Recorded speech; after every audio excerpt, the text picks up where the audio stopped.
Hello, I'm Alan Yates and I'm here in Ireland on the Sea Angler Sea Safari.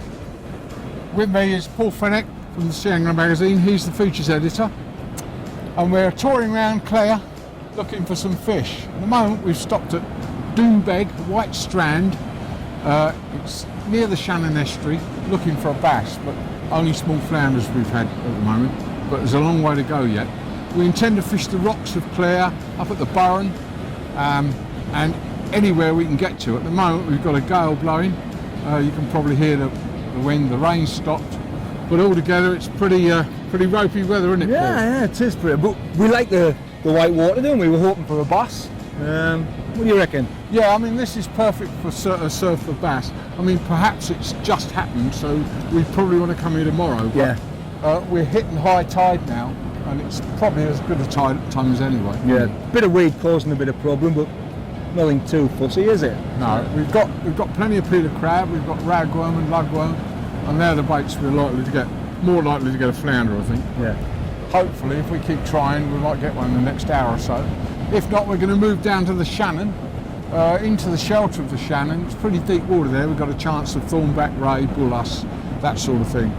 We've already been fishing before the camera crew got here, and we've had quite a lot of wrasse. We've had spotted rays, and we'll take you to the spot where we got them later on. And sunshine, Alan. We'll have some sunshine. Guaranteed sunshine, yeah, if you're lucky.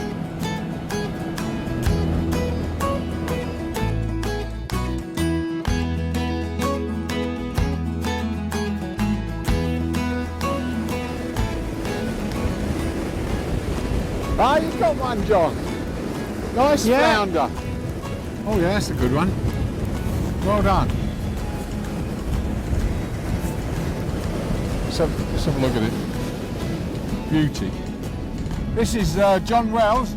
He's a regular on the Sea Angler Safari team, and he's got our first fish off Dunbeg Strand. A nice flounder, about £1.5 pounds. May make two, John. Yeah. What do you think? What bait did you catch it on? Got it on the ragworm. You got it on ragworm, there you go. I had crab on the bottom and two ragworms. Well done. Put it there, mate. Well done, mate. Super job. Thanks, Phil.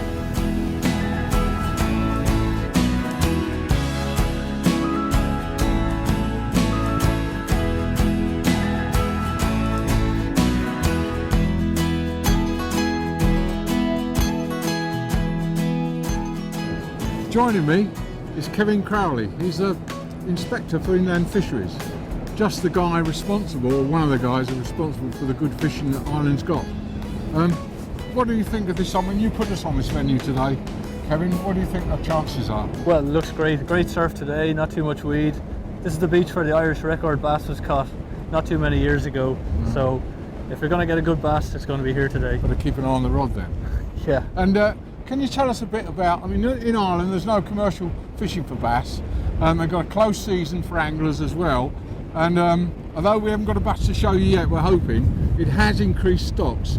And can you tell us a bit about that? Sure. I think 1990 we banned commercial fishing for bass, brought in a bag limit for anglers of 2 fish a day and a size limit. And there's a closed season from May 15th to June 15th while they're spawning. And since 1990 we've seen our stocks really come up. Really come back.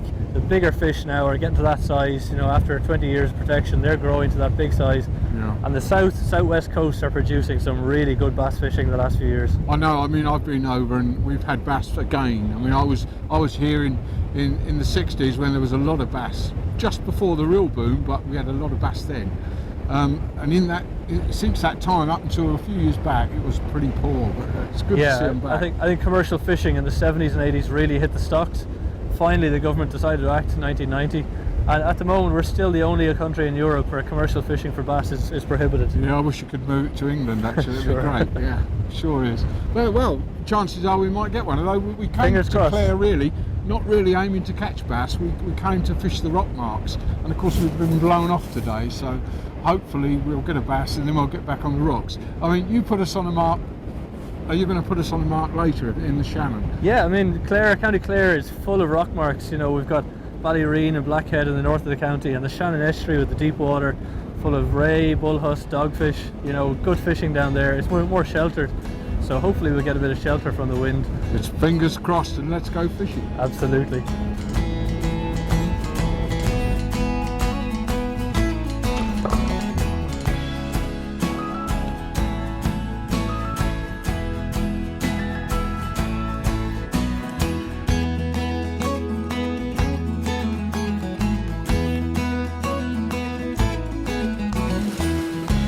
Well, we've moved into the shelter of the Shannon from Dunbeg on the outside of Loop Head.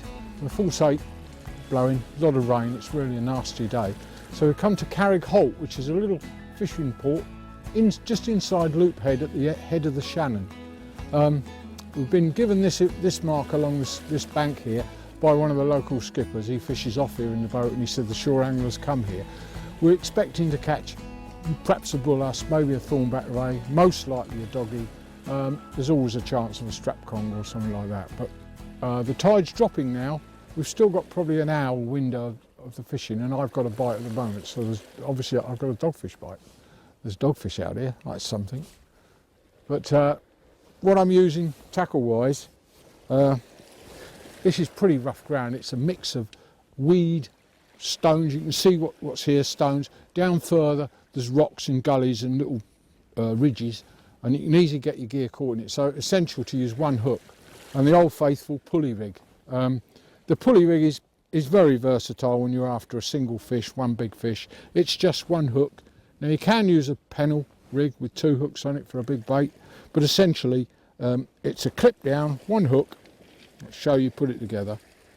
I've got these breakaway leads which have been around for a long time now. They've got a release system on them that pushes the hook off when it hits the water. Water gets up under that lip there and pushes it off. But anyway, the essence of it is, it comes out like a paternoster. You can see that. Well, on this end we've got a pulley bead. It's a bead, big hole through the middle and a swivel set inside it. The line clips to there, the main line clips to there. Now when we cast it, as you can see, the bait is tucked behind the lead, so it's very streamlined, it casts very well. When it hits the bottom, or hits the water, the flute on the lead releases the hook like that. Now, this is the good bit. On the bottom, it'll sit there and fish, there's your bait. Now a fish comes along, takes the bait, this is the theory, and it really works. When it takes the bait, we strike and we pull in. Now the pulley bead pulls up to the end, and the fish is on that end. I don't know where you can get this, but the essence of it is, it puts the lead way up in front of the fish. If I was just using an ordinary paternoster, what would happen when I got a fish on? I'd be dragging the fish along like this. The lead would be catching on the stones, and the fish would be, and you've got a good chance of it hooking up like that. There would be the fish on the hook. But with this system, as I say, the line pulls right through that pulley rig. The fish is way back here on the long trace, and the weight is up in front of it. So it escapes so many snags. It's really worth using if you're fishing anywhere near rough ground, mixed or rough ground. It's the rig to use. Right, bait wise, here it's very difficult to avoid the dogfish no matter what bait you use. But one of the best baits for thornback rays is crab, and I've got a couple of peeler crabs. Got them in the bucket here. Got a peeler. Favourite, of course, for pretty well everything, including dogfish, is a sand eel. Now your quality of sand eel is important. A lot of the stuff, they're frozen, but a lot of the frozen sand eels you buy, they may have been abused in the tackle shop, they may have been left out of the freezer or not frozen quick enough. So it's important to get the quickest blast frozen eels you can get your hands on. These are like little bars of silver. You get them from companies like Ammo, Bait Box, a few of the well-known companies. You'll find they're brilliant. I've got these in the post office, would you believe, at Flounder, where we're going to fish later on in the film, and they're perfect. They're actually bars of silver, solid. They don't. If your eels, all the bellies burst, come out, they just don't sit right. They're not fresh. The fish do tend to shy away from them. So what we do with these, this is my way of baiting it up. What I do is I chop the head off and chop the tail off. Like that. Now the hook, we put that in the tail end, about an inch, like that. Pull it right through, pull the line through, then we put it in about an inch from the end.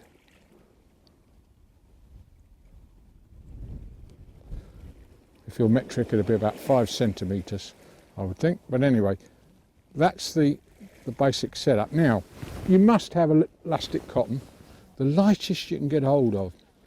Because although you want the bait to be held on with the elastic cotton, when the bait's had it, you want to be able to take the elastic cotton off. And if you use the thickish stuff, it's devil's own job to get it off. So we use a very light shearing elastic, and it's available in most tackle shops. If you ask, you'll get the light stuff. Now you can virtually mummify the sand eel. You're keeping it on the hook in position, and when you get a little way up, you get to the eye of the hook. Now this is why the eye is exposed, because what happens is you twist it around either side of the eye and the knot, and it locks that eel in position. That eel will not move. It won't go floating up the line, and it won't go sagging down the hook bend. So that when the fish takes it, you just lock it off there like that. A few extra turns, break the cotton, and it's locked. When a fish takes it, it's not going to be able to pull the eel away from the hook. It's going to have to get the hook as well. In the old days, when we didn't have frozen sand eels, we used to use big chunks of mackerel, and they were devil's own job to hook anything unless it was big enough to swallow the whole lot.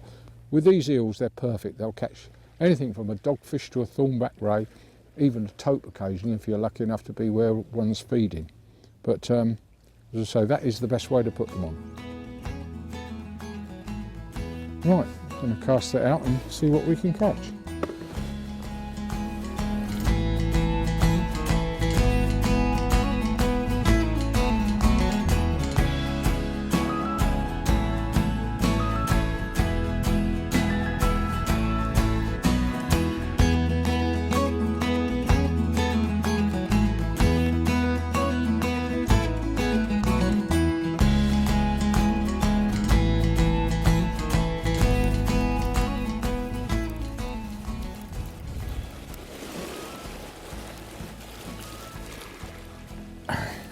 Typical dogfish bite, and quite often you're fishing and you think, oh, it's a dogfish, and it's not. So we always hope it's not, but it does feel rather like a dogfish.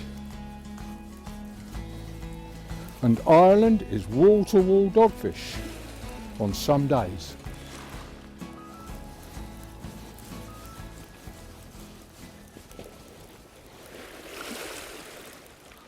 But we mustn't stop reeling when whatever we got on there. We got the pulley rig on there, but we mustn't stop reeling because there's a lot of snags down here, and it's arm aching.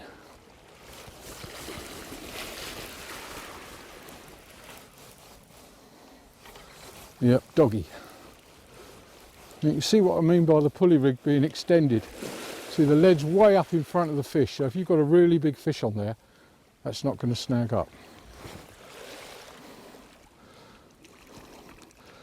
Actually, it's a baby bullace, I think.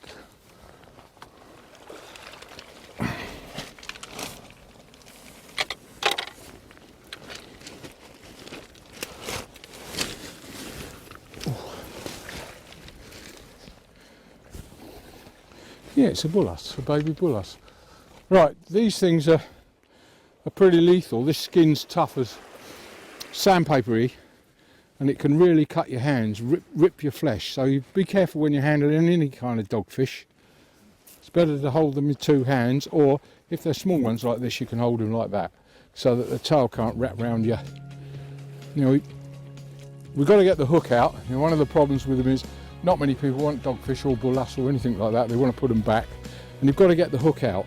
Now, there's a great debate whether you should cut the line and leave the hook in if it's deeply hooked, or you could struggle to get it out. Dogfish are pretty hardy, but that one I think will get the disgorger on it.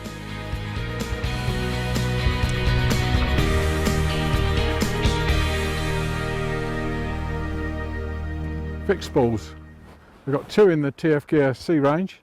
It's the Delta GT 10,000 and the Delta GT 8,000.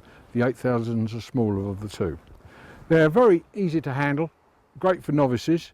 In fact, they're associated with novices. Lots of people who use fixed spools started out with a fixed spool. They graduate to perhaps a multiplier and they become more proficient. But the modern fixed spools have got a much bigger spool than the old-fashioned ones. It's coned and the line lay is much better. It's got an oscillating line lay that lays the line evenly right over the spool. So when you cast, the line comes off smoothly. It also doesn't go down because the spool's so big and so wide. It doesn't go down deep into the spool and catch the lip, which slows your casting down. So they're very easy to cast. This one's got a front drag. Now, if you're fishing in the sea and you're casting, you need a reel with a front drag. And the reason for that is you need to lock the spool right down. That's the spool moving for the drag. You need to lock it right down for casting because the weight of the lead off your finger will pull the spool and spin the spool if you can't lock it down. Those rear drag reels you see are not good for beach casting at all. They're meant for spinning and generally coarse fishing, light sea fishing. They're not casting reels. This is a sea casting reel. The drag, as I said, fairly easy to loosen off if you do get a big fish on. It's got an anti-reverse at the back. You could backwind if you get a really big fish on. Doesn't happen very often in the sea, but it's nice when it does. And it's got a roller bail, which prevents the wear. The bail arm's an automatic return, so you just click the handle and away she goes. Nice big handle. That's something to look for the winter angler, for cod angler. You want something you can get hold of. You don't want one of these little tiny ones. You want a nice big grip like that you can get in your finger, because when your finger and your hands are cold, you can really winch with it. Overall, very nice reel, and for not a lot of money.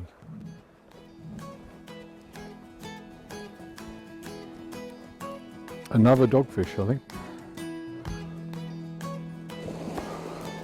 Certainly looked like a dog bite.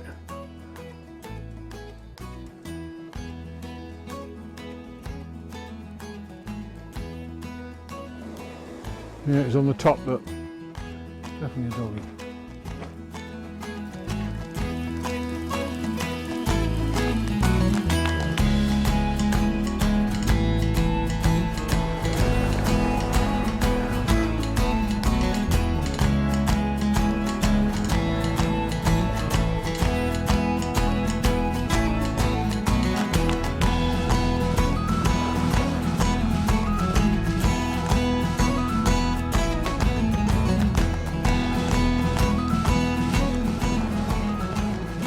Yeah, dogfish.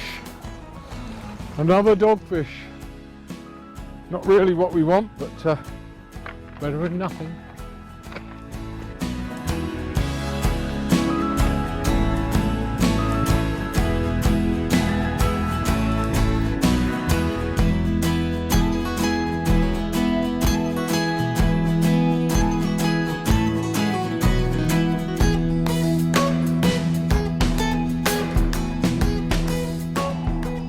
The theme of the week for weather continues.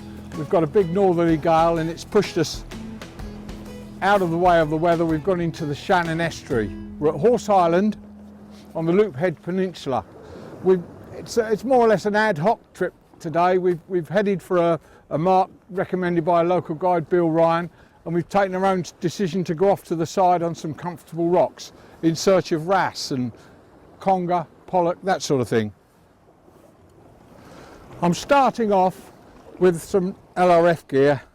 It's one of the new TF Gear light rock fishing rods, complete with reel. Got braid line, a mono leader, 12-pound line, just a single size 1 hook with a bullet lead just above it, baited with a whole ragworm.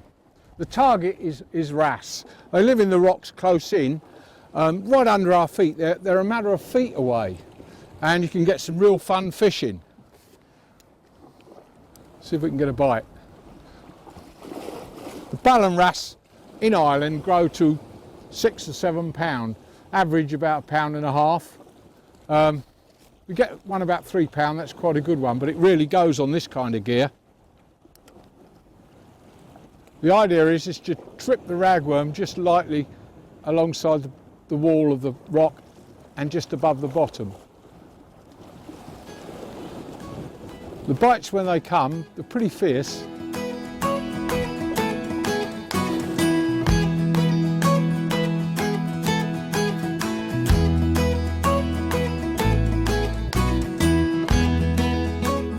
That's a big one. That's a better one. As you can see on this gear, it's fun if you can stop him getting in the rock, and I think he's gone in the rock. No, he's not, he's coming out. This is a good one, this one. Oh yes, that's better. Now the only thing with light rock gear is getting them out of the water. So you've got to lift them on the rod. That's a fish about £3.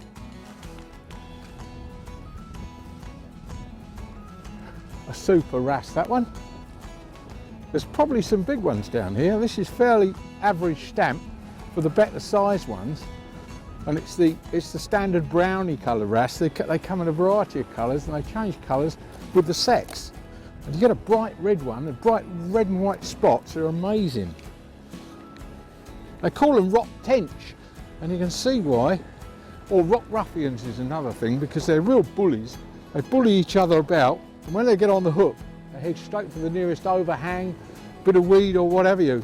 And you saw on the light rods, really job to get them out. You've got to really heave on them.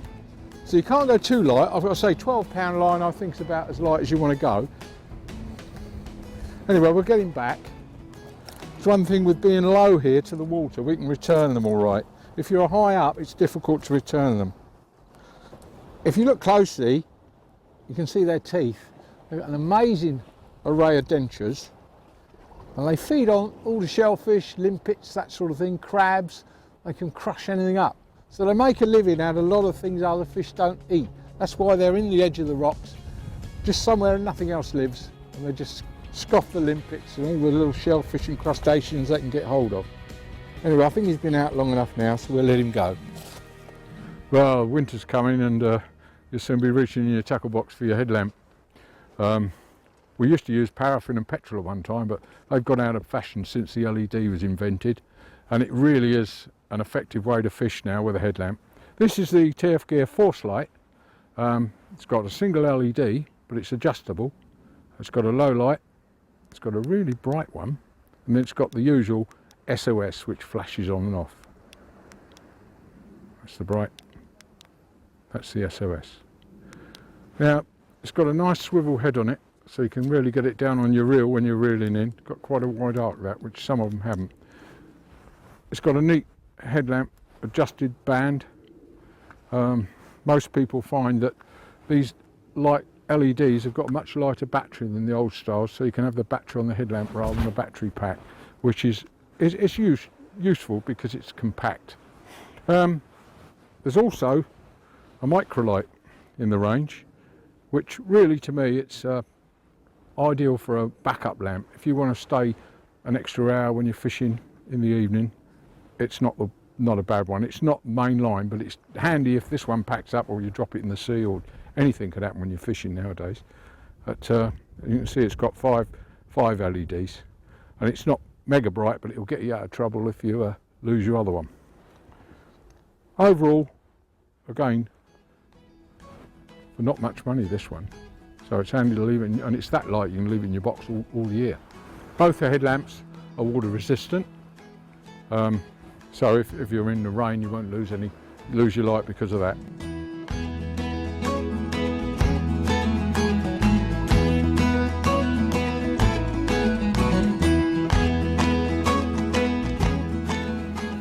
Well, rock marks has usually got congers on them, big conger eels.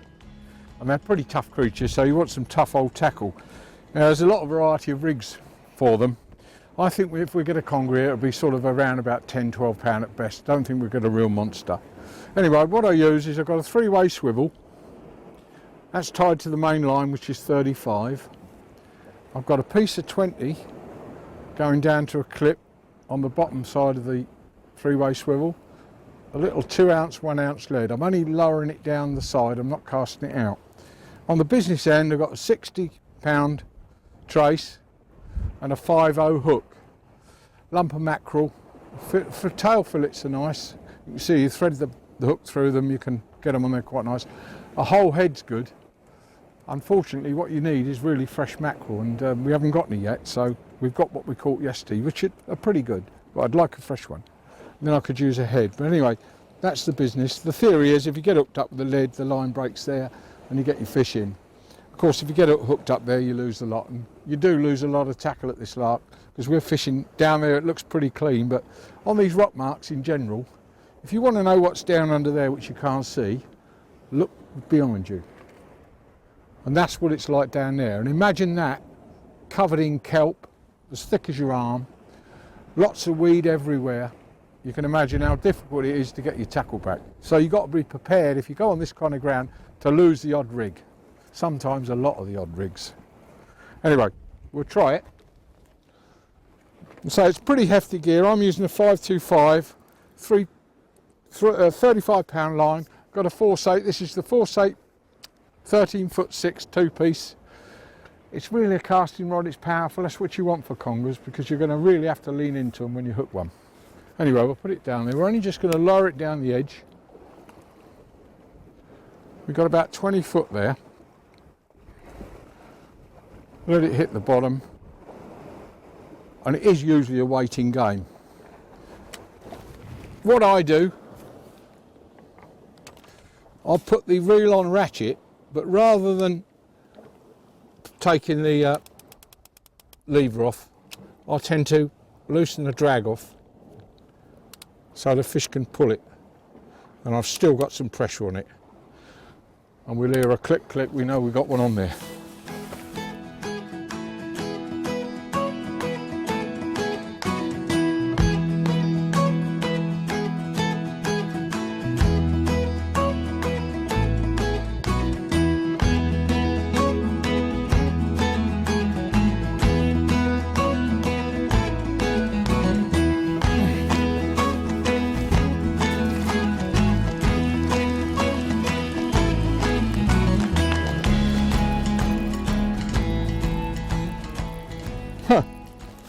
A whopper. It's nice, a little tiny one.